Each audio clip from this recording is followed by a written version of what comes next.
What if everything you've ever believed about Earth, that it's just a planet, a random rock floating in space, wasn't the full story? What if this place we call home wasn't simply a coincidence of physics and chemistry, but something far more deliberate? Imagine for a moment that Earth isn't just a planet, but a stage, a carefully built environment designed for one single purpose: to test us. It sounds like the setup for a science fiction film, but when you start to peel back the layers of what makes Earth possible, the coincidences begin to pile up until they don't feel like coincidences at all.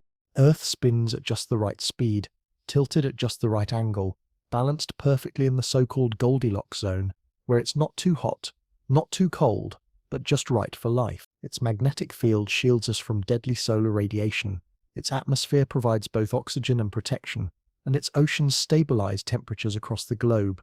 The odds of all these factors aligning by chance are astronomical. So the haunting question arises, is Earth simply lucky, or was it designed this way, as though someone or something wanted to see what would happen if intelligent beings were given the perfect testing ground? Now think about life itself. Every single one of us faces challenges that seem almost scripted. People enter and exit our lives at the exact moments we need them.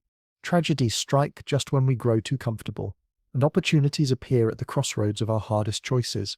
Is this randomness, or does it feel more like questions on an exam, designed not to be easy, but to see how we respond? And if Earth is a test, then what are we really being tested on? Survival? Morality? Cooperation? Or is it something bigger, something we can't yet understand? The truth is unsettling, and maybe that's why this idea lingers at the edges of so many cultures, philosophies, and even modern theories. Because if Earth really is a test, then every decision we make carries far more weight than we realize. When we look at Earth, it's easy to take its balance for granted.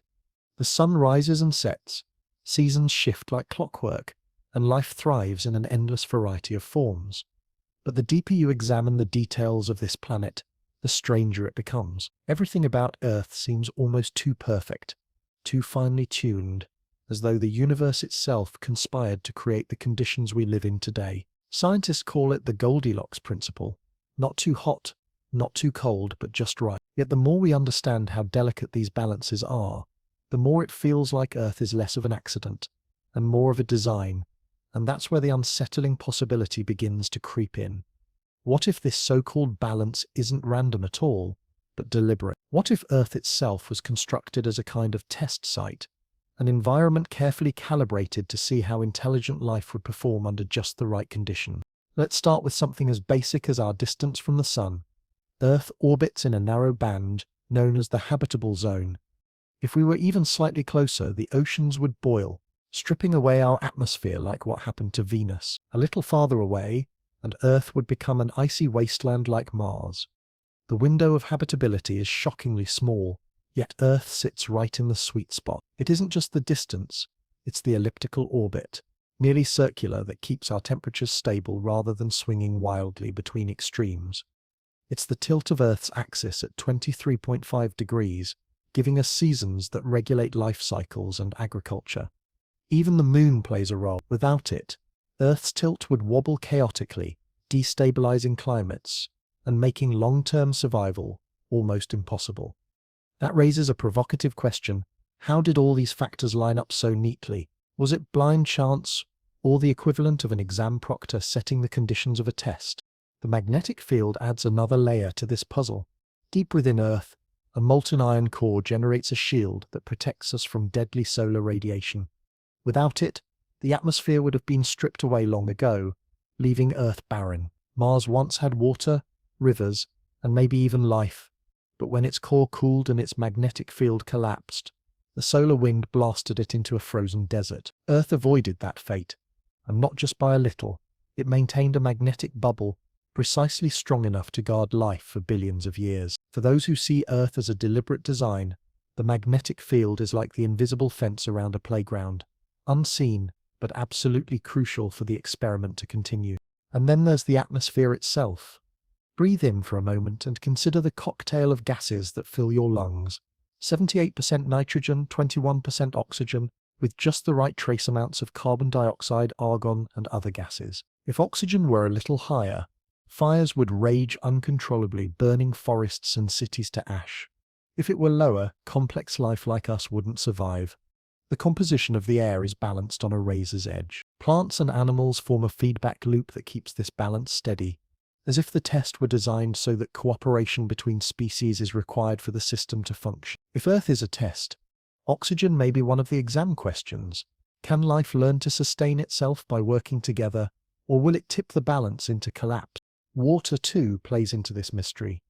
Over 70% of Earth's surface is covered in oceans, giving rise to weather patterns, regulating temperature, and nurturing ecosystems.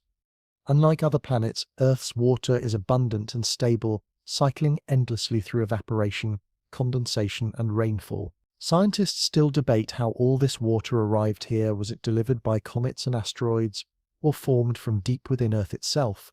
Whichever the case, the result is undeniable. Earth has more liquid water than almost any known planet in the galaxy. Was that luck, or was it preparation, the way a teacher sets out enough resources for a student to complete the test? But the strangest balance might be in the way life interacts with these planetary conditions. From bacteria to blue whales, every species plays a role in maintaining the stability of Earth's systems. Coral reefs build habitats, forests generate oxygen, insects pollinate crops, predators regulate prey populations. It is an interconnected web where one failure can ripple outward and disrupt the entire system. For those who see Earth as a random accident, this is just evolution at work. But for those who view Earth as a test, it looks like something else. An exam with group projects, where the success of one participant depends on how well others perform. If one species fails, say by exploiting resources too heavily, the whole system suffers. Doesn't that sound like the kind of question designed to test cooperation and responsibility? And then there's the timing of everything. Earth has existed for 4.5 billion years, but complex life has only thrived for the last 500 million. Dinosaurs ruled for 160 million years before being wiped out by an asteroid, clearing the way for mammals. Humans, in comparison, have only been around for a blink 200,000 years. Yet in that short time, we've built civilizations, altered ecosystems, and even left footprints on the moon. It's as if the conditions were held steady, waiting patiently until a species capable of self-awareness emerged. Was that timing simply chance, or was the test designed to begin only when a candidate arrived who could actually understand the questions being asked? Even disasters seem suspicious when you look at them closely. Mass extinctions, volcanic eruptions, earthquakes, and climate shifts all reset the board, forcing survivors to adapt or perish. While these events are brutal, they also drive evolution forward, shaping stronger, more resilient species. In the context of a test, disasters aren't accidents. They're obstacles, designed to see how life reacts under pressure. Will it collapse, or will it rise stronger than before? Humanity itself has faced these obstacles. Ice ages nearly wiped us out, but we adapted, migrated, and survived. Epidemics killed millions, but societies reorganized and advanced. Each crisis feels like another exam question, challenging us to prove whether we are truly ready to continue. And this is where the strangeness deepens. Earth's balance is not static. It constantly shifts, testing us in new ways. Climate is warming now, oceans are rising, ecosystems are breaking under pressure, whether caused by natural cycles or our own actions. The effect is the same. We are being forced into another test. Can we overcome our own mistakes, or will we fail the very conditions that once nurtured us? If Earth is deliberate, then maybe this is the final stage of the exam, the part where the students are given enough rope to either build a bridge or hang themselves. What's most chilling is the thought that this balance is temporary. Earth's magnetic field will eventually weaken. The sun will grow hotter, ice ages will return. The balance that allows life to exist is fleeting, like the limited time on a test clock ticking down. Perhaps the most terrifying exam question is not just whether we can survive now, but whether we can survive long enough to graduate by leaving Earth behind and spreading life to the stars. So when we say Earth is balanced, we aren't talking about something serene or permanent. It's a knife's edge, narrow and fragile, where everything had to align just so. And the fact that it did raises the question no one can ignore. Are we just lucky? Or are we players in a test designed to see how we handle the balance we've been given? Because if it is a test, then everything we do, every decision, every mistake, Every act of creation or destruction is being recorded, evaluated, and weighed, and the score may not just determine our survival here, but whether we're allowed to move on to something greater.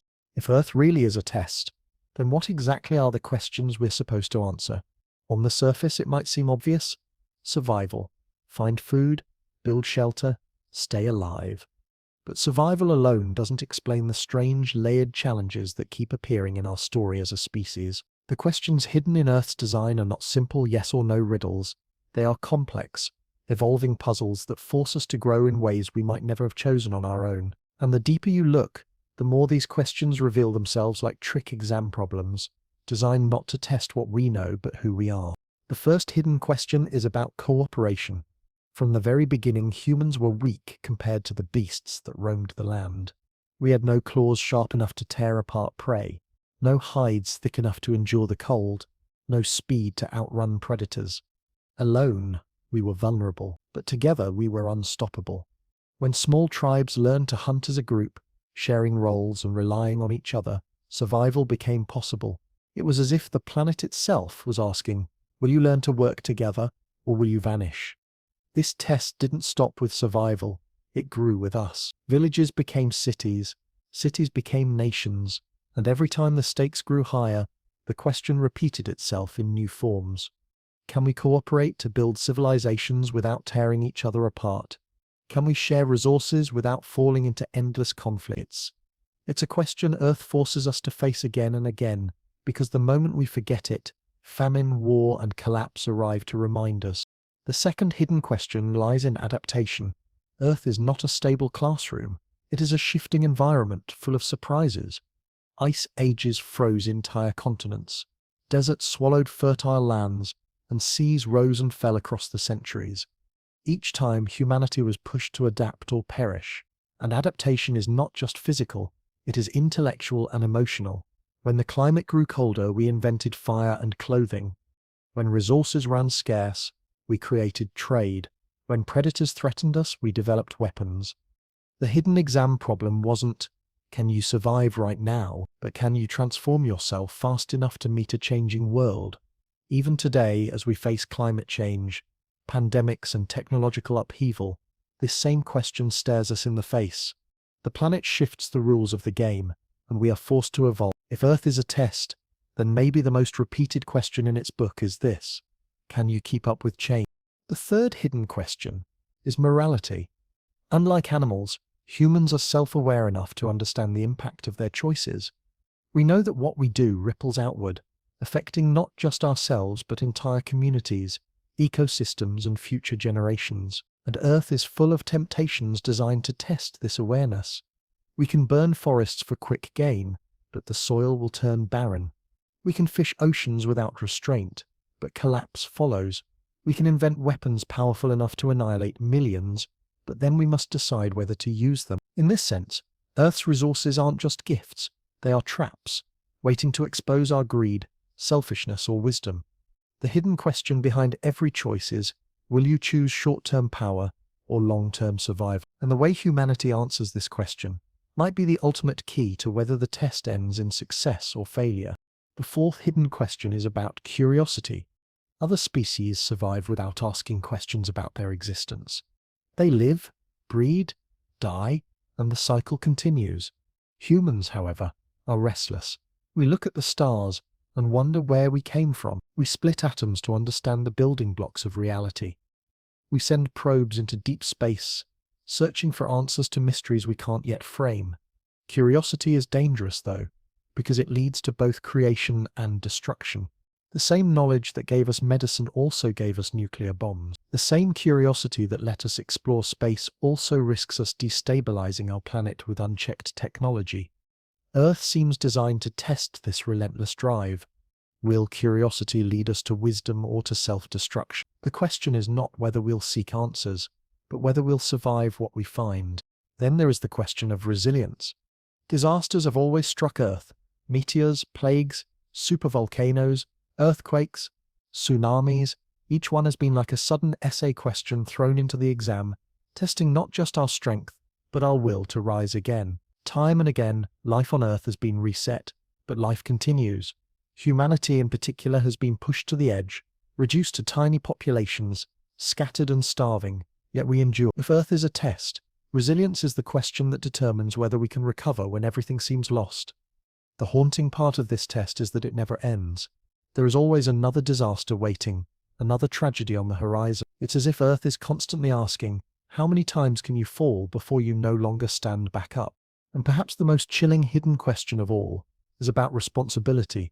Unlike any other species, humans have reached a point where we hold the fate of the entire planet in our hands. Our technology, our industries, and our choices now affect the climate, the oceans, the air, and the survival of countless other species. It's as though Earth has placed a final exam in front of us. Now that you have power over life itself, will you act as guardians or destroyers? Every wildfire sparked by negligence, every polluted river, every species driven to extinction is part of the answer we're giving. If Earth is a test, then this is the section where the questions are no longer multiple choice. They are written in bold, demanding us to show our true nature. The strange part is that many of these hidden questions overlap: cooperation, morality, adaptation, curiosity, resilience, and responsibility. They are all linked. Fail one, and the others collapse with it. What use is cooperation if we lack morality? What use is curiosity if we cannot adapt to the dangers it uncovers? What use is resilience if we destroy the very environment we need to recover in? It's a web of challenges, as though Earth's test was written by someone who wanted to make sure there are no shortcuts, no easy answers. To succeed, humanity must face them all, not just one. And maybe that is the real purpose of these hidden questions, not to grade us, but to transform us. Every test shapes the student taking it. Hard exams push us to think in new ways, to break through limits we didn't know we had. Perhaps Earth is less about pass or fail, and more about forcing growth. If that's true, then every disaster, every challenge, every mystery is not an obstacle, but a lesson meant to prepare us for something bigger. What if the true test is not just about surviving Earth, but about proving we're ready to move beyond it? What if all of these hidden questions about cooperation, morality, responsibility are training us for a role we can't yet see? When you look at Earth through this lens, nothing seems ordinary anymore. The balance of nature, the disasters, the coincidences, they all feel like carefully designed prompts in a universal exam. And the chilling thought that lingers is this: the exam is still ongoing, and no one knows what the final grade will be. But the hidden questions are there, waiting for us to answer whether we realize it or not. If Earth really is a test, then its harshest questions don't come in the form of quiet puzzles or subtle mysteries. They come as catastrophes, massive, world-changing events that shake the very foundation of life. Unlike the steady challenges of cooperation or morality, catastrophes are sudden, brutal, and impossible to ignore. They are the thunderclaps in the exam hall, the moments that force humanity to show not what it knows, but who it truly is. And when you look closely at Earth's history, it becomes clear that these disasters aren't just random accidents. They feel like carefully timed exam questions, each designed to push us further than before. Consider the asteroid that ended the age of the dinosaurs 66 million years ago. A rock 6 miles wide slammed into Earth with the force of billions of nuclear bombs, darkening the skies, setting forests ablaze, and driving 3/4 of all species to extinction. On the surface, it looks like blind cosmic luck. Dinosaurs had their reign, and then it was over. But the strange part is what came after. That catastrophe cleared the path for mammals to rise, eventually leading to... If Earth's history is a test, then this asteroid wasn't just a question of survival. It was a reset button, designed to see what would emerge from the ashes. The exam proctor, so to speak, didn't eliminate life. It simply changed the question, forcing evolution down a new path. Now think about the ice ages, those long stretches of frozen time that nearly wiped humanity out before civilization even began. Imagine our ancestors, huddled in caves, facing endless winters, scarce food, and deadly predators. Many perished, but some endured by adapting, learning to control fire, make clothing, build shelters, and migrate to more forgiving lands. Each ice age was like an exam question scrawled in ice. Can you endure long enough to adapt, or will you give up when the world turns hostile? Humanity's survival during these frozen trials was not guaranteed, yet each time we managed to pull through, proving resilience was a part of our DNA. And perhaps that's the point. Earth throws catastrophes at us not to destroy us, but to test whether we can transform suffering into strength. Volcanoes provide another example. The eruption of Mount Toba, about 74,000 years ago, was so powerful that it plunged the world into a volcanic winter, dropping temperatures, killing vegetation, and nearly erasing humanity from existence. Some scientists believe the human population dwindled to only a few thousand during this period, a genetic bottleneck so narrow that our entire species today descends from those survivors. Think about that. One eruption almost wiped the exam sheet clean, but instead of failure, it became another test. Can you find a way to survive when survival seems impossible? Those who endured carried their lessons forward, shaping humanity's destiny. And catastrophes haven't stopped in ancient times. Pandemics, for instance, have swept through civilizations like sudden essay questions demanding immediate answers. The Black Death in the 14th century killed up to half of Europe's population, a staggering toll that rewrote societies. Whole towns vanished, but the survivors were forced to innovate. Labor shortages broke feudal systems, economies shifted, and medicine advanced.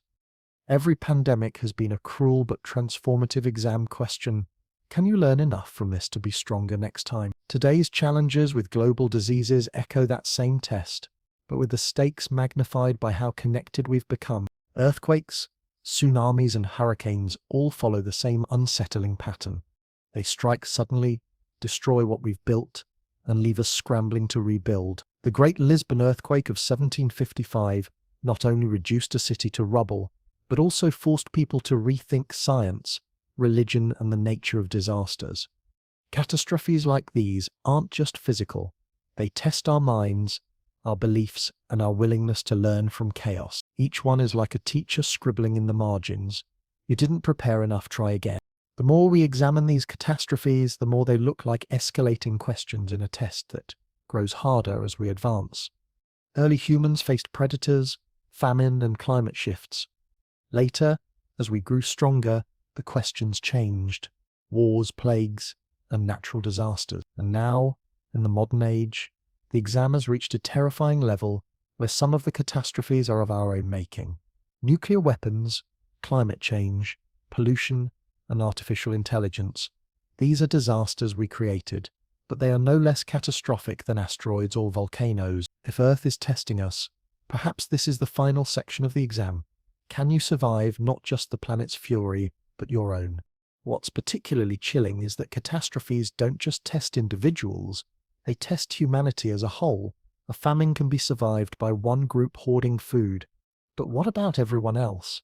A pandemic can be slowed in one country, but not if others collapse. These disasters are group projects on a planetary scale, where the question is not just can you survive, but can you survive together? In this sense, catastrophes reveal the true heart of the exam. They strip away illusions, leaving us with only our choices, unity or destruction. Think about the modern catastrophes we face now.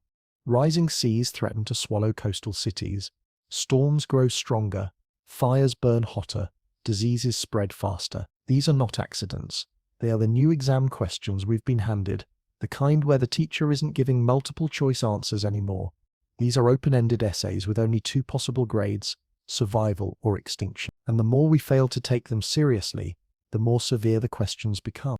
But here's the strange thing. Every catastrophe also leaves behind opportunity. After an asteroid, new species emerge.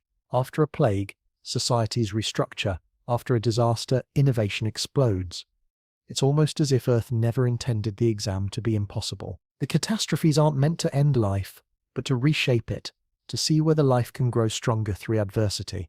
And if we're honest, humanity's greatest achievements often come not during times of peace, but in the aftermath of disaster. We learn more, build faster, and dream bigger when we're forced to rise from the rubble. So maybe the point of catastrophes isn't to punish us, it's to forge us. Like fire purifying metal, Earth's disasters burn away weakness, leaving behind something stronger. The hidden hand of the test might not be cruel, but purposeful, pushing us toward resilience we didn't know we had. Still, the danger is real. Tests can be failed. Entire species before us have failed. The trilobites didn't survive their catastrophe. The dinosaurs didn't survive theirs. And humans are not immune. Our exam is still in progress, and the next catastrophe, natural or self-inflicted, may very well decide whether we move forward or disappear like those before us. In the end, catastrophes as exam questions force us to confront the ultimate mystery of Earth. Is this all random chance, a series of blind accidents in a chaotic universe? Or is it deliberate, each disaster a carefully crafted question meant to push us toward growth, cooperation, and wisdom? The unsettling part is that we don't get to know the answer.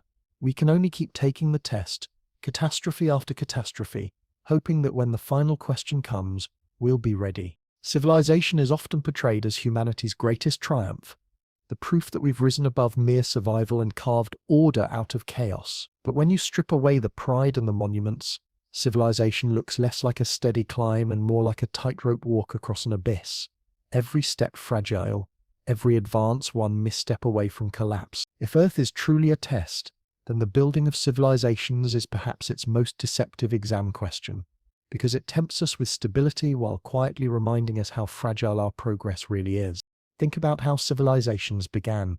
For most of human history, we lived as nomads, small bands hunting and gathering, moving with the seasons. Then came agriculture, and with it the first permanent settlements.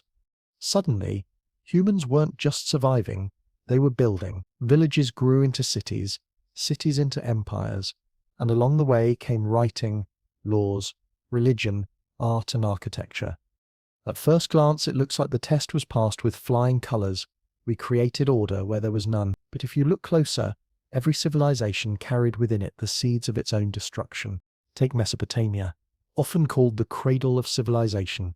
Its fertile land allowed farming to flourish, but the rivers that gave it life also brought unpredictable floods, famine, and conflict. Entire cities vanished when resources were mismanaged or when wars tore through fragile alliances. Ancient Egypt, with its mighty pyramids and seemingly eternal dynasties, eventually crumbled under invasions and internal corruption. The Roman Empire, which once stretched across continents and claimed eternal dominance, fell into chaos, leaving Europe fragmented for centuries. Each collapse is like a warning scribbled in the margins of the exam. You can build, but can you sustain? That is the real challenge of civilization. The illusion of permanence. Skyscrapers, highways, and digital networks might make us feel invincible, but history shows us again and again how fragile these systems are. One plague, one war, one environmental disaster, and the structures we believe are eternal can vanish overnight. The test of civilization isn't whether we can build it, it's whether we can maintain it without letting greed, division, or short-sightedness tear it apart. And here's where the exam gets trickier. Every civilization is tempted by power. As cities grew, leaders emerged, kings, pharaohs, emperors, claiming divine right or military might. But power has always been a double-edged sword. It can unite people, drive massive projects, and create stability. Yet it also corrupts, creating inequality, oppression, and rebellion. Earth's exam question here seems almost cruel in its simplicity. What will you do with power? The answers, across history, have often been disappointing, from tyrants who ruled with an iron fist to empires built on conquest and slavery. Humanity has repeatedly chosen domination over cooperation, and when that happens, collapse is never far behind. Civilizations are also tested by their relationship with the environment. Ancient societies often grew too large, consuming resources faster than nature could replenish them. Deforestation in Mesopotamia turned fertile land into desert. The Mayans, who built incredible cities and a complex calendar system, may have collapsed due to deforestation, drought, and overpopulation. Even the mighty Easter Island civilization fell after cutting down the very trees that sustained them. These collapses aren't just tragedies, they are exam questions answered incorrectly. Earth seems to whisper the same challenge to every society. Can you build without destroying the ground you stand on? So far, the pattern shows that failing to respect this balance leads to the same result, collapse. And yet, humanity keeps trying again. After every fall, new civilizations rise from the ashes. Greece gave us philosophy and democracy. Rome gave us law and engineering. The Islamic Golden Age gave us medicine and mathematics. The Renaissance gave us art and science, and the modern age gave us technology that connects the entire globe. Civilization's fragility doesn't mean it's meaningless. It means it's constantly tested, constantly pushed to prove its worth. Every collapse forces us to rebuild smarter, stronger, and with new lessons etched into our collective memory. But here's the unsettling part. The test seems to be accelerating. In the past, civilizations rose and fell over centuries. Now, in just a few decades, entire systems can change. The speed of technology, the scale of globalization, and the power of modern industry mean that progress is both greater and more fragile than ever before. A single financial crisis can ripple across the globe, collapsing economies overnight. A cyber attack can shut down infrastructure that billions rely on. A pandemic can bring the world to a standstill, exposing how delicate our systems really are. Civilization is no longer fragile on a loss scale. It's fragile on a planetary scale, and the exam question has shifted from can one empire survive to can humanity as a whole sustain a global civilization. The irony is that many of the things we celebrate as progress may actually be part of the test. Technology connects us, but it also isolates us. Industry gives us comfort, but it pollutes our environment. Medicine extends life, but it also creates population pressures. Each advancement is a gift wrapped in a dilemma, and the exam seems designed to see how we handle those dilemmas. Will we let technology divide us into haves and have-nots, or will we use it to unite? Will we burn through resources until the planet collapses, or will we learn to live sustainably? Every new invention feels like another exam question disguised as progress. And there's another, more subtle test hidden in civilization: memory. Time and again, we repeat the mistakes of the past, as if we've failed to study the lessons from previous exams. Wars rage for the same reasons they always have: greed, pride, fear. Societies grow corrupt when power concentrates in too few hands. Environments collapse when short-term gain outweighs long-term thinking. Earth keeps handing us the same questions, hoping maybe this time we'll finally get the answer right. But too often, we forget, and the cycle repeats. The real challenge may not be building new civilizations. It may be remembering the mistakes of old ones. Still, despite the fragility, there's something remarkable about our persistence. Every time civilization collapses, humans rebuild. Every failure leads to innovation. Every disaster births resilience. The fragility doesn't mean we're doomed. It means the test is ongoing, and we're still being given chances to improve. Fragile though it may be, civilization is also proof that humanity refuses to give up. It is a reflection of our stubbornness to survive, to create meaning, to carve beauty out of struggle. But make no mistake, fragile progress doesn't mean guaranteed progress. We are at a tipping point now, where our mistakes carry consequences not for one empire or one region, but for the entire planet. Climate change, nuclear weapons, and global inequality are no longer local failures, they are planetary ones. The exam has grown harder, and the stakes higher. The question Earth seems to be asking us now is simple but terrifying.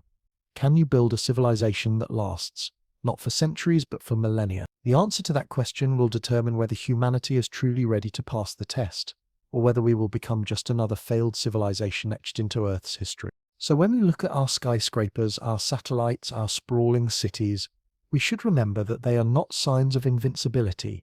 They are fragile achievements, like answers penciled onto an exam sheet, always vulnerable to being erased. Civilization is a triumph, yes, but it is also a test we have not yet finished. And the real question is not whether we can build, but whether we can build something that endures the hardest challenges Earth has yet to throw at us. One of the strangest and most dangerous beliefs humanity carries is the illusion that we are in control. We build cities that pierce the clouds, machines that fly through the sky, networks that link billions of people, and we convince ourselves that we have mastered the world. But the truth, hidden beneath the glittering surface of progress, is that control is fleeting, fragile, and often nothing more than a comforting story we tell ourselves. If Earth is a test, then this illusion of control may be its cruelest exam question, because it dares us to claim power we don't truly hold, and then watches what happens when reality shatters that illusion. At the heart of the illusion is technology. Every invention feels like a triumph over nature. We invented fire, and for the first time, we could banish the cold and cook our food. We created tools and weapons, and suddenly predators that once hunted us became prey. With agriculture, we bent the soil to our will, coaxing it to produce more than it naturally could.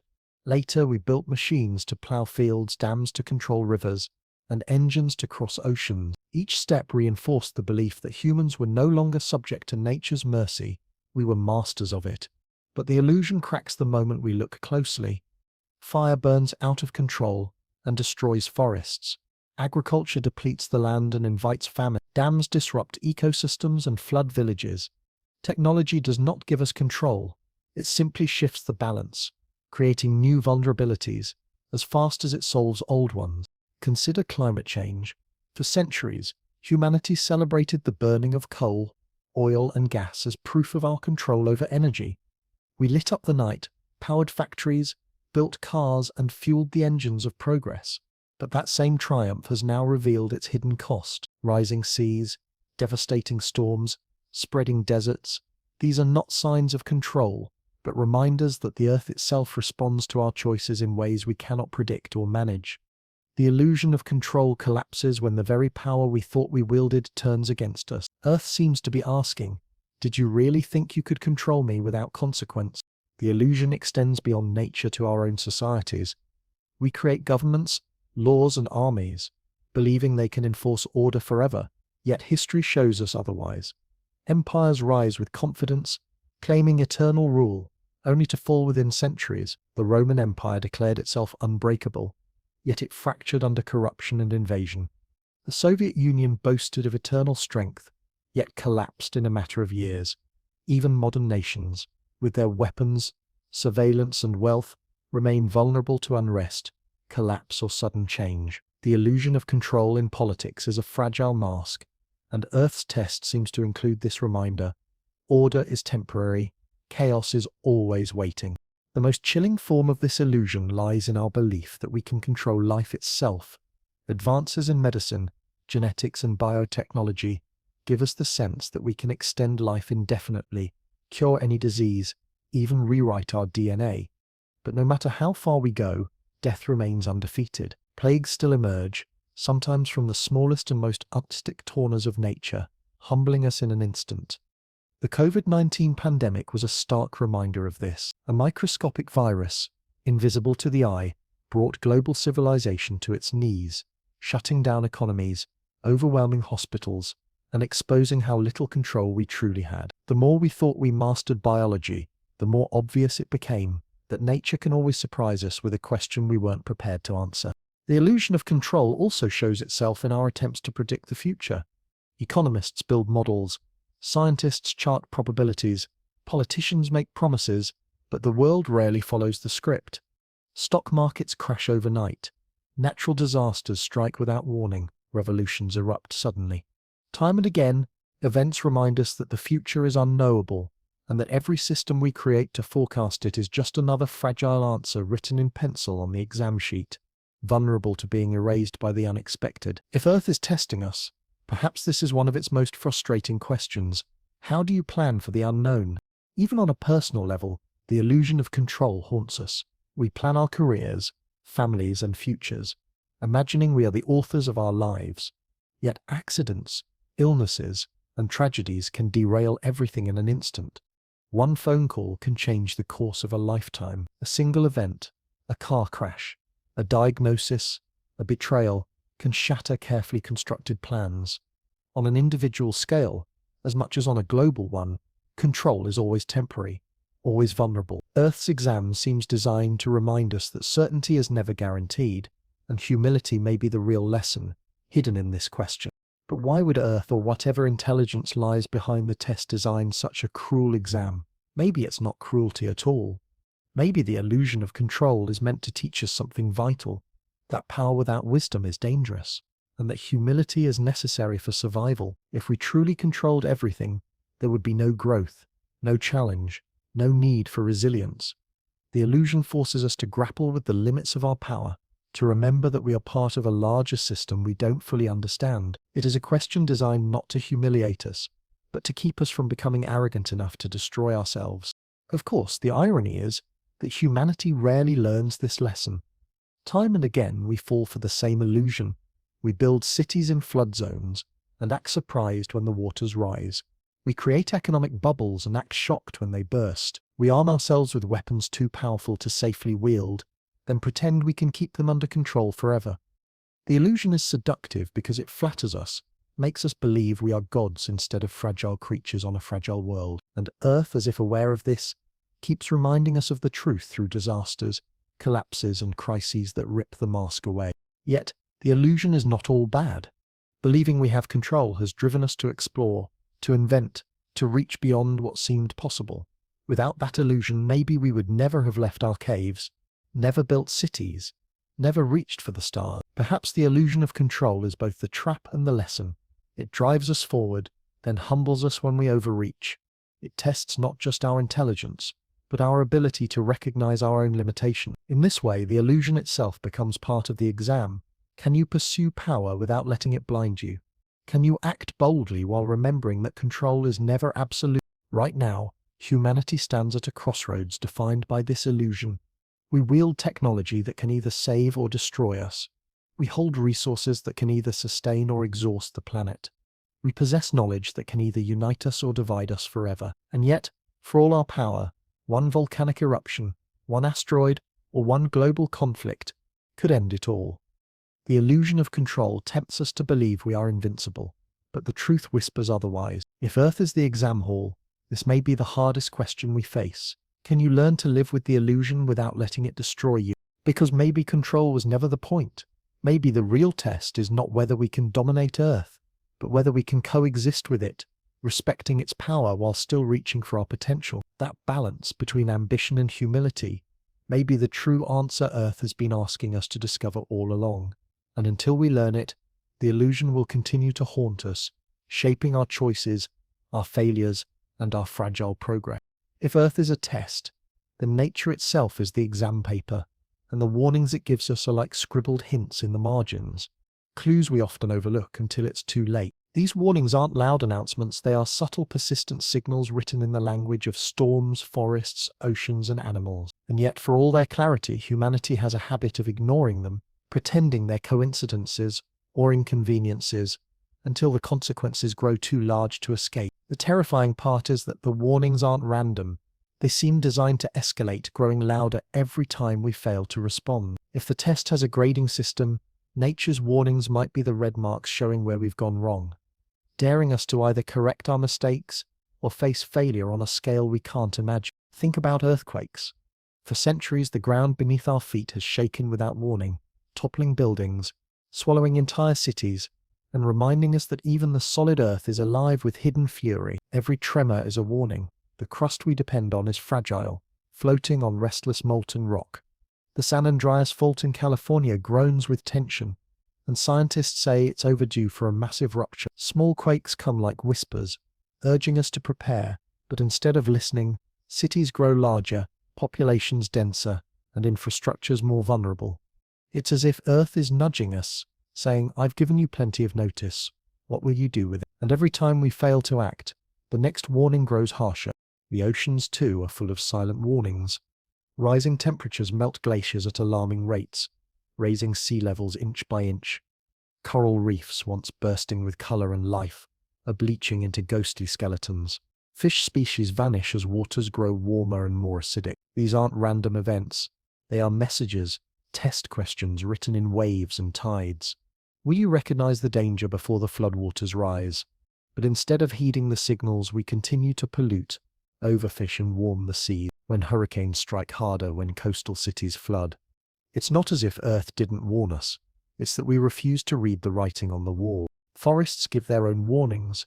They burn hotter now, with wildfires consuming millions of acres, turning skies red and leaving behind wastelands where ecosystems once thrived. Scientists tell us these fires are fueled by rising temperatures, droughts, and human mismanagement. The warnings were there all along. Trees wilting earlier, rivers drying faster, wildlife fleeing shrinking habitats. But we ignored them until the flames arrived, until it was too late to stop the inferno. Nature had whispered, "You're pushing too far." And when we didn't listen, it screamed instead. Animals, too, are part of this exam. Species vanish at a rate faster than any natural cycle should allow. Bees, vital for pollination and food supply, die in staggering numbers. Birds change their migration patterns. Whales wash ashore, their stomachs filled with plastic. Each of these is a warning. a signal that the balance of life is tipping. If Earth is a test, then the extinction crisis is like a bold question on the page. Will you learn to share this planet, or will you erase everything but yourselves? And the silence that follows each vanished species is like a missed answer, a mark against us in the grading book.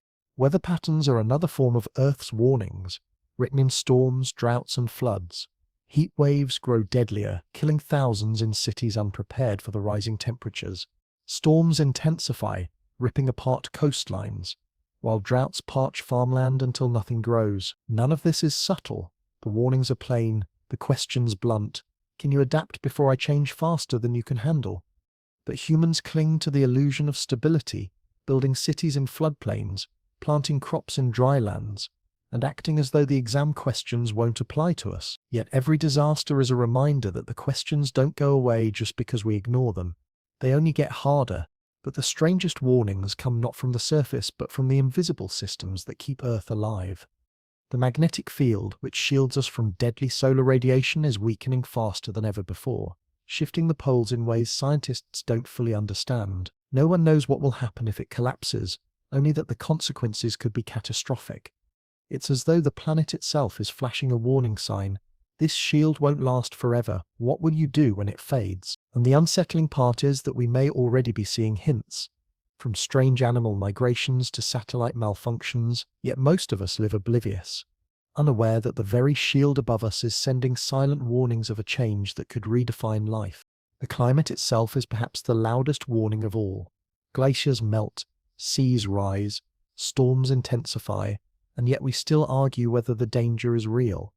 It's as if Earth is screaming, but humanity covers its ears, insisting it's just noise. The irony is that the warnings are not meant to destroy us. They are meant to give us time. Earth isn't failing us. It's testing us, asking, will you change before I force you to? Each warning is an opportunity, a chance to prepare, adapt and learn. But time is running out, and the more we ignore, the harsher the questions will become. What's unsettling is that these warnings often come with a delay. The cause may happen decades before the effect. Carbon released today warms the Earth for generations. Forests cut down now might not collapse ecosystems until years later. Polluted rivers may poison communities long after the factories that caused it have closed.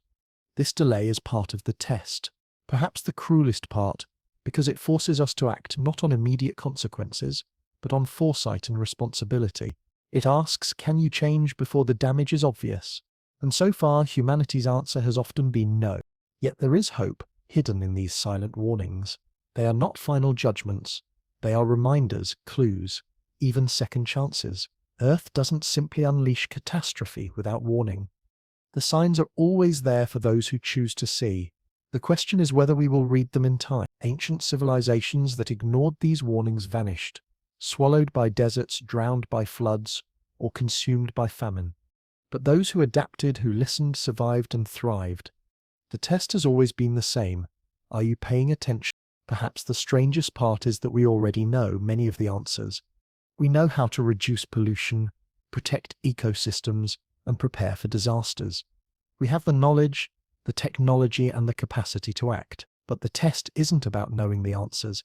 It's about whether we choose to use them. That is the essence of Earth's silent warnings. They show us the path, but they don't force us to walk it. That choice is ours, and it may be the most important choice we ever make. So the next time the ground shakes, the seas rise, or the skies burn red with fire, we should ask ourselves, is this random, or is it another warning? Another exam question waiting for an answer? Because if Earth is truly testing us, then every storm, every extinction, every disaster is part of the same lesson.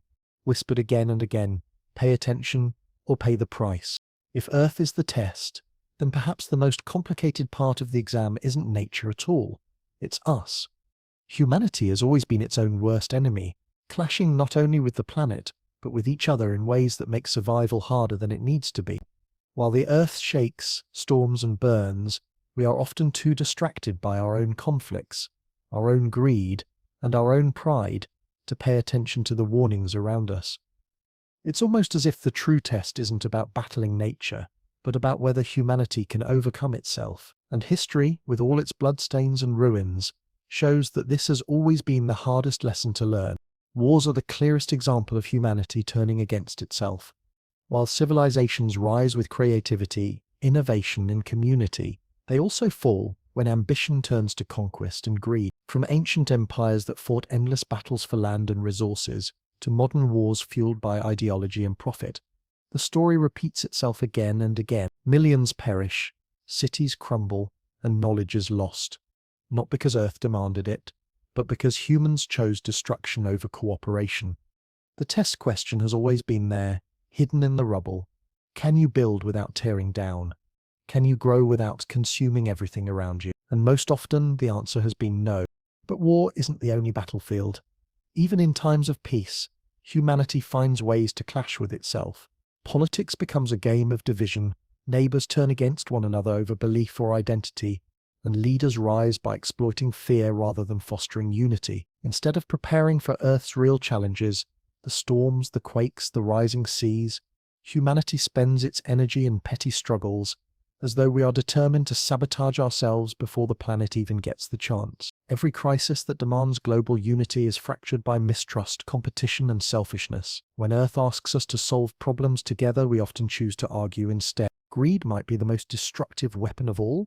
Humanity has mined mountains, drained rivers, and poisoned skies in the name of profit, often knowing the damage it would cause but pushing forward anyway. Corporations drill deep into the earth, rip apart ecosystems, and flood the atmosphere with pollution, then hide behind the excuse of progress. But the truth is, progress that destroys the foundation of life isn't progress. It's suicide in slow motion. And what's worse, those who profit most from this destruction are rarely the ones who suffer the consequences.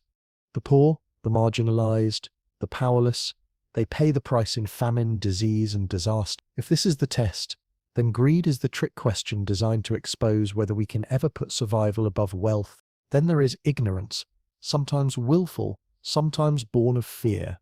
In every era there are voices who warn of disaster. Scientists, philosophers, prophets, but their words are often drowned out by denial. When floods wipe out farmlands, when droughts stretch on for years, when forests disappear, the signs are clear. Yet humanity still argues whether the danger is real. It's easier to deny than to change, easier to distract ourselves with entertainment, gossip, and trivial pursuits than to face the uncomfortable truth. Perhaps this is one of Earth's sharpest questions. Will you see what is in front of you, or will you blind yourselves until the answer no longer matters? And time after time we fail to see until it's too late. Division, too, is part of humanity's self-destruction. Borders, religions, languages, and cultures could have been the richness of our diversity, but instead they've often become excuses for conflict. Rather than embracing the fact that we are all passengers on the same fragile planet, humanity splinters into tribes, each convinced it has the only right answer. And while we argue over who is right, Earth continues to change, indifferent to our squabble. The test doesn't care whether we fight over borders or gods. It only cares whether we can unite when survival is at stake. So far, our record is grim. Even technology, humanity's greatest strength, has become a double-edged sword. On one hand, it gives us the power to harness energy, cure disease, and explore the stars. On the other, it creates weapons capable of ending civilization in a single blow. Nuclear arsenals sit ready to erase entire nations, held in place only by fragile treaties and mutual fear. Cyber warfare, misinformation, and artificial intelligence add new layers to our self-destruction, allowing us to tear at the fabric of society without ever firing a shot. It's as though humanity has been handed the tools to save itself, but can't resist using them as instruments of chaos. And yet, perhaps the most chilling way humanity turns against itself is through neglect. We build towering cities while leaving millions in poverty. We invent cures for diseases while letting others die because they cannot afford them. We create enough food to feed the world, yet allow hunger to persist because profit dictates distribution. This quiet violence is harder to see, but no less. It asks a question as cruel as it is simple. Can you value each life equally, or will you let your own selfishness decide who survives? Too often, humanity's answer has been silent. But here's the irony. Every time humanity tears itself apart, there are moments, brief, fragile moments, where we rise above it. In the ashes of war, survivors rebuild. In the ashes of war, survivors rebuild. In the face of disaster, Strangers help one another. In moments of shared crisis, people come together with a unity that seems almost miraculous. These glimpses show us the answer Earth might be waiting for, that even though we are our own worst enemy, we also hold the potential to be our own salvation. The real test may not be whether we can defeat Earth's challenges, but whether we can overcome our own divisions long enough to face them together. History is filled with warnings of civilizations that failed this part of the test. The Mayans, the Romans, the Easter Islanders, each rose to greatness, but fell not because Earth destroyed them, but because they destroyed themselves. Their monuments still stand, silent reminders that no society is immune to collapse. If we ignore those lessons, we risk becoming just another name on the list, another failed attempt at answering Earth's question. And yet, there is a strange hope hidden in this grim reality.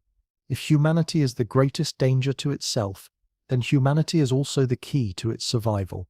The same minds that created weapons of destruction can create solutions for peace. The same hands that exploit the planet can heal it. The same greed that hoards resources can be transformed into generosity if we choose. The test may be brutal, but it is not unwinnable. The choice lies not in Earth's hands, but in ours. So when we look at the wars, the greed, the ignorance and the division, we should not see only failure. We should see a challenge, a question we have failed many times but still have the chance to answer differently. The real danger is not that Earth is testing us, it's that we are testing ourselves, and so far we have not proven we can pass. But the test isn't over. The questions are still on the page. Wait, the only thing left is whether humanity will finally stop fighting itself long enough to see the bigger picture, and realize that if we lose this test, there will be no second chance. When disasters strike, they often feel random, like cruel strokes of bad luck, scattered across history without rhyme or reason. An earthquake here, a flood there, a famine that cripples one region while another thrives. It seems chaotic, unpredictable, even meaningless. But look closer, and a disturbing truth begins to emerge. These catastrophes are not accidents. They follow patterns, repeating rhythms that stretch across centuries, hinting at an order too vast for us to easily see. If Earth is testing us, then these patterns are the formula scribbled into the exam margins, the structure of the questions we keep failing to notice. And the most unsettling part, the disasters repeat until we learn, escalating each time, as if the planet refuses to let us ignore the lesson. Take plagues, for example. Throughout history, waves of disease have struck with terrifying consistency. The Black Death in the 14th century wiped out nearly half of Europe's population, leaving cities empty and entire villages abandoned. Centuries later, the Spanish flu swept across the globe in 1918, killing millions in only months. And just recently, the world was tested again by a global pandemic that exposed how fragile our systems still are. The pattern is clear. Every few generations, humanity is forced to face a crisis that spreads not through armies or weapons, but through something invisible, something carried in the very air we breathe. Each time, the question is the same. Can you come together to protect one another, or will fear and selfishness tear you apart? And while we often stumble through these tests, the fact that they keep returning suggests that Earth or fate itself is determined to force us to learn. Famine has its own repeating rhythm. Civilizations that rise too quickly, expanding populations without securing sustainable food systems, almost always collapse under the weight of hunger. The Mayans faced devastating droughts that crippled their ability to feed their people. Ancient Egypt suffered from repeated famines when the Nile's flooding patterns shifted. Even in modern times, parts of the world remain on the edge of starvation, not because food doesn't exist, but because political corruption, greed, and mismanagement block access to it. The pattern is stark. Prosperity blinds societies to their vulnerabilities, and when the rains fail, or the crops wither, their illusions of power crumble. Each famine is like a recurring exam question, asking, did you build your empire on a foundation strong enough to survive nature's mood swings? And time and again the answer is no. Then there are earthquakes and volcanic eruptions. At first glance these seem utterly random, the violent tantrums of a restless planet. But geologists know that they follow cycles driven by pressure building deep within the Earth. The eruption of Mount Vesuvius buried Pompeii in 79 AD, freezing a Roman city in ash for eternity. Centuries later, Krakatoa exploded with such force that its sound circled the globe multiple times, and its ash changed the world's climate for years. More recently, smaller but still deadly eruptions have reminded us that the Earth's crust is never still. The hidden pattern here is simple but brutal. Tension always seeks release, and when humanity ignores the signs, catastrophe follows. The lesson is clear: prepare or perish. Yet even today, millions live along fault lines and volcanic zones, gambling that they won't be alive when the next eruption comes. But history shows the gamble always runs out. Climate, too, follows eerie cycles of catastrophe. Ice ages have come and gone, reshaping continents and forcing species to adapt or die. Periods of warming bring floods, rising seas, and mass extinctions. Ancient civilizations have risen in times of stability and collapsed when the climate shifted even slightly. The Akkadian Empire, one of the world's first great empires, fell after a prolonged drought. The ancestral Puebloans abandoned their cliff dwellings in the American Southwest when water became scarce. Each time, the pattern is the same. Stability tempts societies into complacency, and then a sudden climate shift exposes how unprepared they are. The question repeats like clockwork. Will you adapt quickly enough, or will you vanish into history like the ones before you? And too often the answer is the latter. Perhaps the most chilling patterns are found in human behavior during catastrophe. Panic, denial, scapegoating. These reactions appear in every crisis regardless of time or place. During the Black Death, terrified villagers blamed minorities, accusing them of poisoning wells. During famines, leaders hoarded supplies for the wealthy while the poor starved. In modern times, during pandemics and disasters, misinformation spreads faster than the crisis itself, dividing people when unity is most needed. The pattern is hauntingly familiar. When tested, humanity often fails not because the disaster is unstoppable, but because we sabotage ourselves. The hidden question behind every catastrophe is simple: will you stand together, or will you fracture apart? And history suggests the answer hasn't changed much. But here's where the patterns grow even stranger. Many ancient cultures seem to know about these cycles, and they built their myths and calendars around them. The Mayans, for instance, tracked celestial patterns with incredible precision, predicting not only eclipses but long-term cycles of drought and change. The Chinese recorded floods and dynastic collapses alongside astrological events, linking human fate with cosmic rhythms. Indigenous tribes across the world spoke of great fires, great floods, and great winds that came in cycles, each teaching a lesson. Were these simply stories, or did these cultures understand that catastrophe follows patterns too vast for one lifetime to see? And if they knew, why have we forgotten? Modern science is beginning to confirm what ancient wisdom suggested. Disasters are rarely random. Solar cycles, shifting ocean currents, and tectonic movements create rhythms that shape the timing of catastrophes. Some scientists warn of megacycles, repeating intervals where multiple disasters align to amplify one another. Imagine a period where famine, plague, and war overlap, not by chance but by the convergence of long-term patterns. History hints at this too. The 14th century saw the Black Death, the 100 Years' War, and the Little Ice Age all colliding to devastate Europe. It was as though the exam wasn't one question at a time, but all of them at once, and humanity nearly failed completely. Could it be that we are approaching another convergence, another moment where multiple catastrophic patterns collide? If so, the test ahead may be harder than anything we've faced before. The unsettling part is that these patterns don't just repeat, they escalate.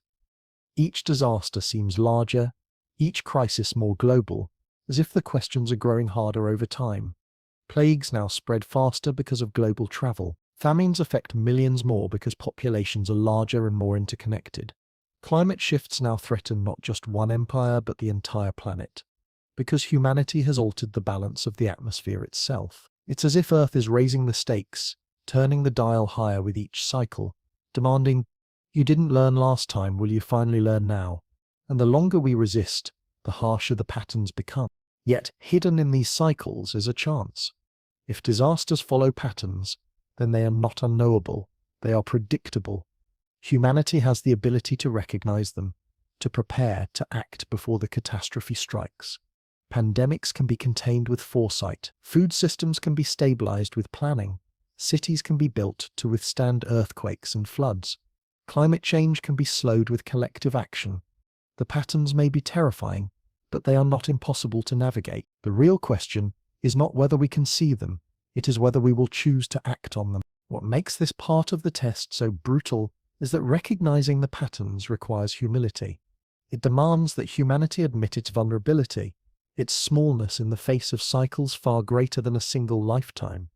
But history shows we struggle with humility. We mistake temporary stability for permanent safety, ignoring the signs until disaster is unavoidable. And each time we do, the pattern punishes us again, like a teacher repeating a question until the student finally learns. So perhaps the hidden patterns of catastrophe aren't just natural phenomena, they're the framework of Earth's exam, the structure of the questions that never change. Plagues, famines, earthquakes, floods, they are different forms of the same challenge, asked again and again until we learn the answer. The terrifying truth is that we haven't yet passed, but the hopeful truth is that the test isn't finished. The patterns will keep returning, the questions will keep repeating, until humanity finally recognizes that the chaos isn't random, it's the same lesson disguised in different forms. And when we finally learn, perhaps the catastrophes won't disappear, but their power over us will. Humanity has always had one of the greatest advantages imaginable: memory. Unlike other creatures who simply react to their environment, we record our history, pass down stories, and leave monuments that warn the future of what has come before. And yet, despite this gift, we repeatedly commit the same mistakes, as if we are incapable of learning from the past. The cost of ignoring history is written everywhere, in ruins buried beneath the sand, in collapsed societies, in empty cities once full of life, and in the suffering of billions who pay the price for mistakes that were already made once before. If Earth is testing us, then perhaps one of its most persistent questions is, can you remember what I've already shown you, or are you doomed to fail by forgetting? Take the Roman Empire, for example. For centuries, Rome was the pinnacle of power, wealth, and technology. They built roads that lasted for millennia, aqueducts that carried water across vast distances, and cities that seemed invincible. Yet their fall wasn't sudden. It came through a combination of internal corruption, greed, overexpansion, and failure to adapt to changing conditions. Rome had warning signs: economic instability, political chaos, and waves of invading tribes. The empire could have learned, could have changed course. Instead, arrogance blinded them, and their collapse was inevitable. Today we look back at Rome as a cautionary tale, but do we truly learn from modern nations repeat the same mistakes, stretching themselves thin, valuing wealth and spectacle over sustainability, and assuming their power will never end? The echoes of Rome whisper, "I was you, and you will be me." The Mayan civilization offers another haunting lesson. At their peak, the Mayans were masters of astronomy, mathematics, and agriculture. They built cities with towering pyramids and intricate calendars that tracked celestial events with staggering precision. Yet they collapsed, not because of foreign invasion, but because of environmental stress and their failure to adapt. Prolonged droughts crippled their food supply, and deforestation turned fertile lands into barren soil. Despite their brilliance, they ignored the warning signs written in their own environment, and their cities were abandoned to the jungle. Their downfall teaches us that no matter how advanced a society becomes, it is always vulnerable if it refuses to respect nature's limits. And yet, today we see the same story unfolding: deforestation on a massive scale, overuse of water supplies, populations that grow faster than ecosystems can sustain. We look at the ruins of the Mayans and nod solemnly, but we still repeat their choices. Then there is Easter Island, a hauntingly small yet powerful example of humanity's blindness. The people of Rapa Nui built enormous stone statues, the moai, symbols of their culture and power. But to move these statues, they cut down their forests, using up the very trees that sustain them. Eventually, the island was stripped bare, leaving its people unable to build canoes for fishing or sustain their way of life. Their society collapsed into chaos, famine, and war. The warning could not be clearer. When a people consume their environment faster than it can regenerate, they sign their own death sentence. And yet, on a global scale, humanity is repeating Easter Island's fate, consuming forests, draining oceans, and burning through resources as if they are infinite. Easter Island was a microcosm, a miniature version of the entire planet. Ignoring its lesson could be one of the costliest mistakes in human history. Plagues and pandemics are another recurring theme we continue to ignore. The Black Death in the 14th century should have been enough to remind humanity of the importance of public health, sanitation, and preparedness.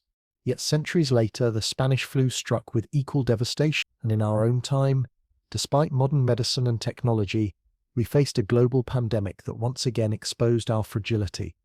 The lesson was simple: disease will always find a way, and only unity, preparation, and foresight can minimize the damage. But instead of learning, humanity cycles through the same stages: denial, panic, division, and belated action. Each time, millions die unnecessarily because the past was ignored. The cost is not only human lives but also trust, stability, and progress, as societies unravel under the strain of something they could have prepared for.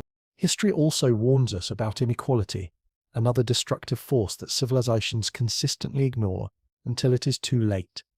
The French Revolution erupted because the divide between the rich and poor grew too wide to sustain. Ordinary people, starving while elites lived in luxury, rose up and tore down an entire monarchy. Similar uprisings have happened across history. Whenever inequality festers too deeply, it breeds chaos and collapse. And yet, despite knowing this, modern societies continue to widen the gap, concentrating wealth in the hands of the few, while millions struggle to survive.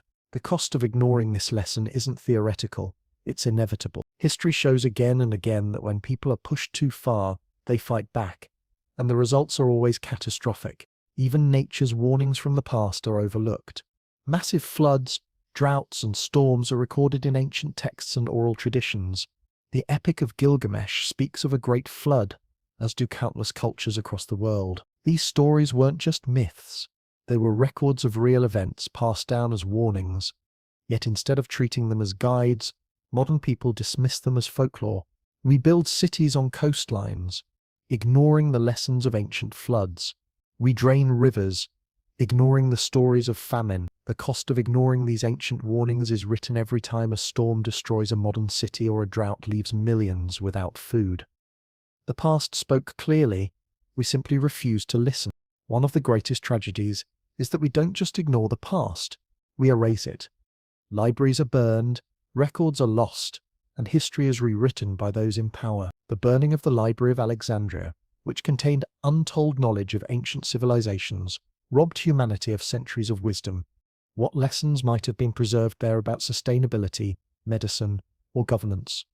We will never know, because arrogance and war destroyed it. And even today, history is twisted or forgotten, leaving new generations vulnerable to the same mistakes. The cost of forgetting is not abstract. It is real suffering, repeated endlessly. The irony is that the past doesn't vanish. It lingers in ruins, in artifacts, in the scars of the land.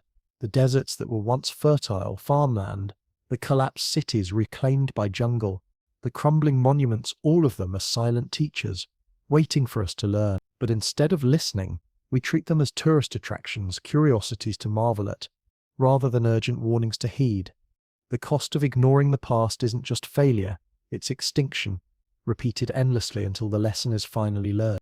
And yet, the greatest cost may be the illusion that we are different, that modern society is immune to the mistakes of the past. We tell ourselves that we are more advanced, more intelligent, more prepared than the civilizations that fell before us. But that is exactly what they thought. The Romans believed their empire was eternal. The Mayans believed their brilliance would protect them. The people of Easter Island believed their culture was unshakable, and every one of them was wrong. If we continue to believe the same, then we are simply writing the same ending for ourselves. So the question remains, will we finally learn from history, or will we pay the ultimate cost of ignoring it? The answer may determine whether humanity survives this test. Because the past has already given us the questions and even the answers. We know what leads to collapse. We know what causes famine, war, and disaster. We know what arrogance, greed, and ignorance do to civilizations. The only question left is whether we will finally accept the lessons, or whether we will continue to fail until Earth itself decides we no longer deserve another chance. Humanity prides itself on control. We build walls to keep danger out, dams to tame rivers, machines to fly through the skies, and satellites to map the heavens. We convince ourselves that with enough knowledge and technology, the world bends to our will. Yet time and again, Earth shatters this illusion. A single storm can tear down cities, a tremor can reduce decades of construction to rubble, A virus invisible to the naked eye can bring economies to their knees. Control, it turns out, is a story we tell ourselves, a fragile shield made of arrogance, easily shattered when reality strikes. If Earth is the test, then perhaps the most difficult question is, will you recognize the limits of your control, or will you cling to the illusion until it destroys you? Consider the Titanic, once called unsinkable. It was a marvel of human engineering, a floating palace that embodied humanity's belief in mastery over nature. Yet in a single night, an iceberg proved that claim false. Hundreds perished, and the world was reminded that technology is never invincible. But how quickly did we forget?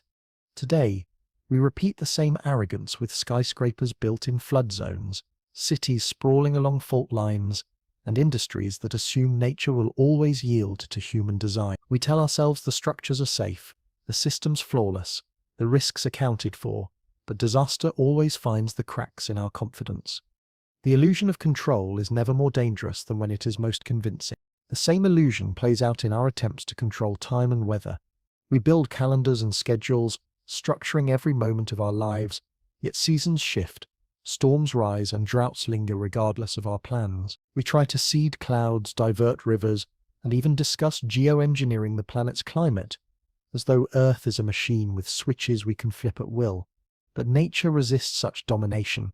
Every time we push too far, there are consequences unpredictable, uncontrollable, often catastrophic. The question isn't whether we can influence the planet, but whether we understand that influence is not control. A farmer may plant seeds and tend the soil, but he cannot command the rain.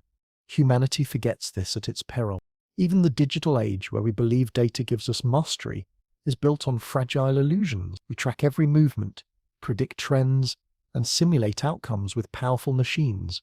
But all it takes is one anomaly, a natural disaster, a pandemic, a sudden war to prove that prediction is not certainty. Our algorithms can forecast consumer behavior with terrifying accuracy, but they cannot stop the earth from shaking, the seas from rising, or the skies from darkening. We fool ourselves into thinking knowledge equals control, but knowledge without humility only deepens the illusion.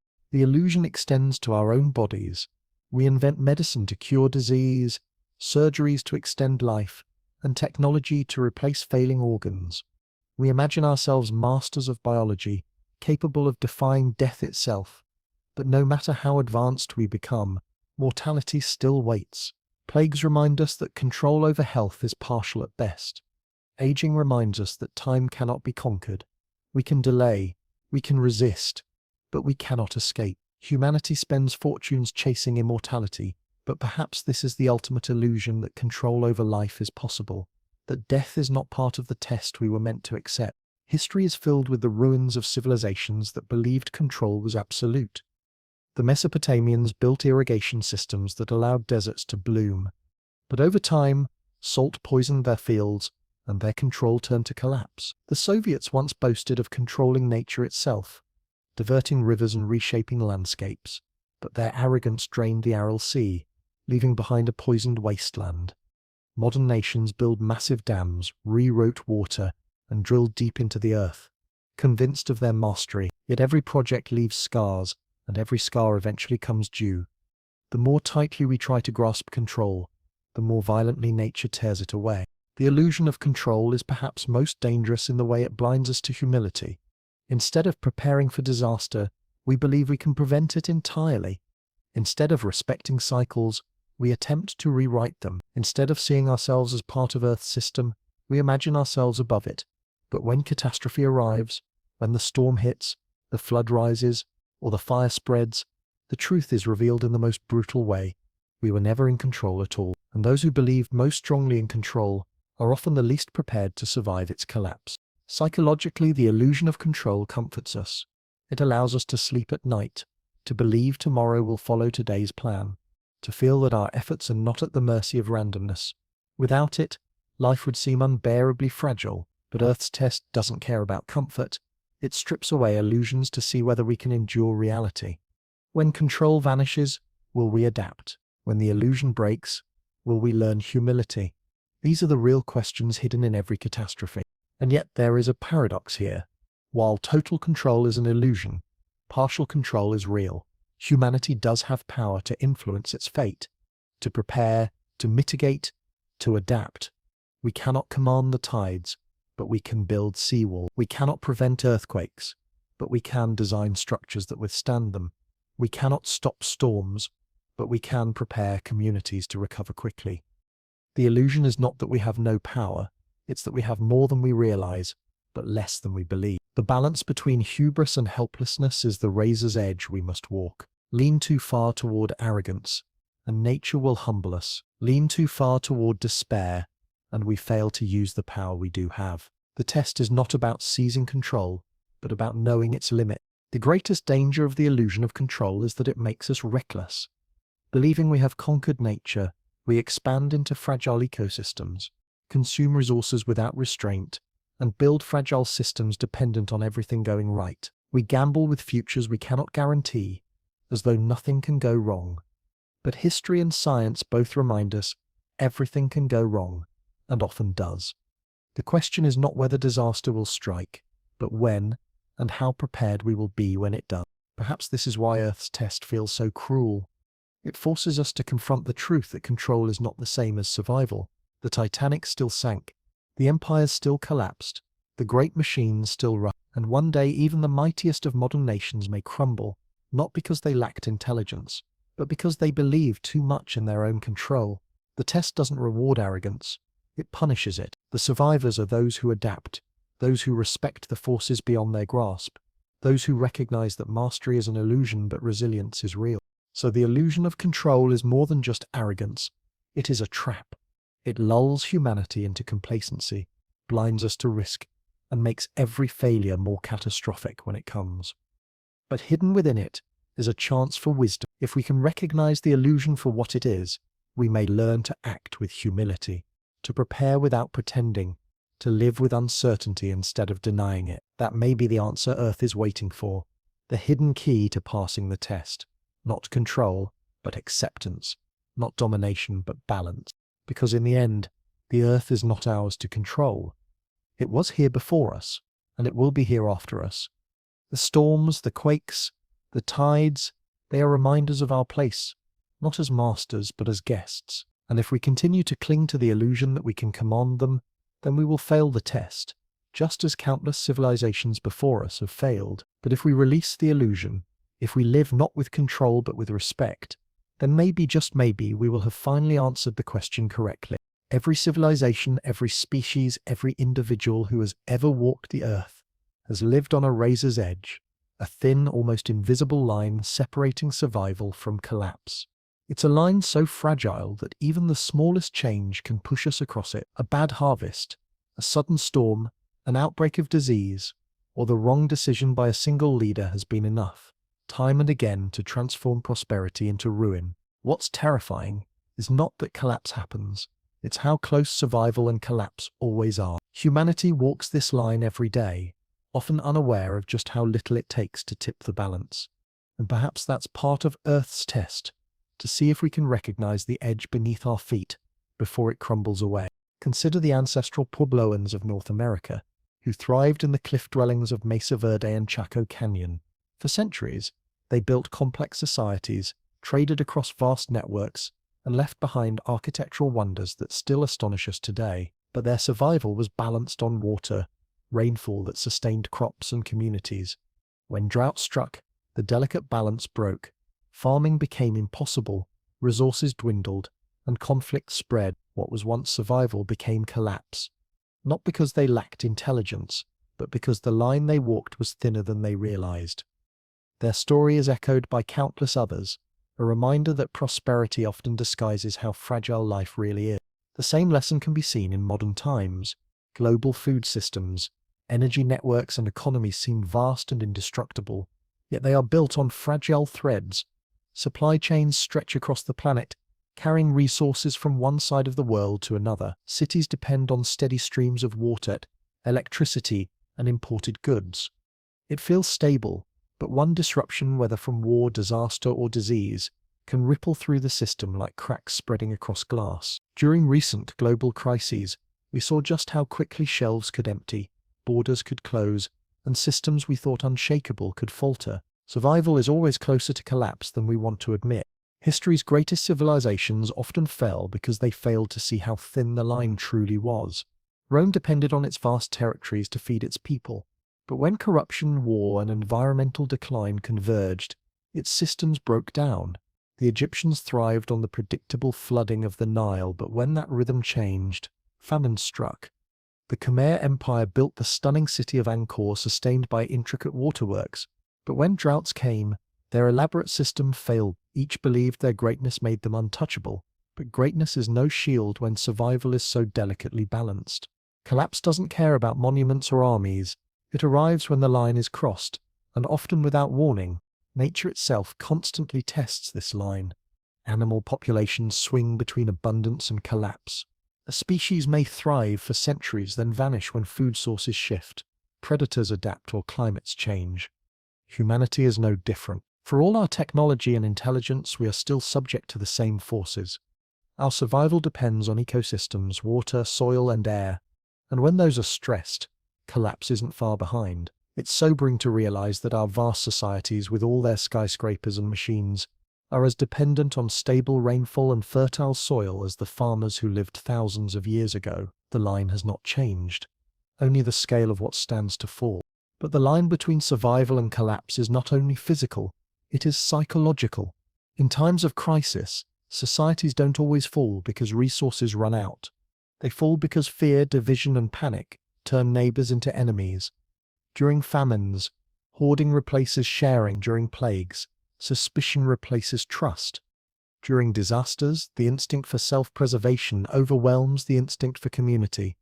Collapse is as much about the mind as it is about the environment. The thin line we walk is not just the one that sustains our bodies, but the one that sustains our ability to cooperate. Without trust, survival becomes impossible, no matter how many resources remain. What's haunting is how often humanity ignores the signs that the line is thinning. Deforestation accelerates, seas rise, storms intensify, and yet we continue as though collapse is a distant possibility, not a present danger. But collapse rarely announces itself until it's too late. The soil doesn't shout when it loses fertility. It simply grows weaker harvests year after year. Oceans don't scream when they acidify. They quietly kill coral reefs until only skeletons remain.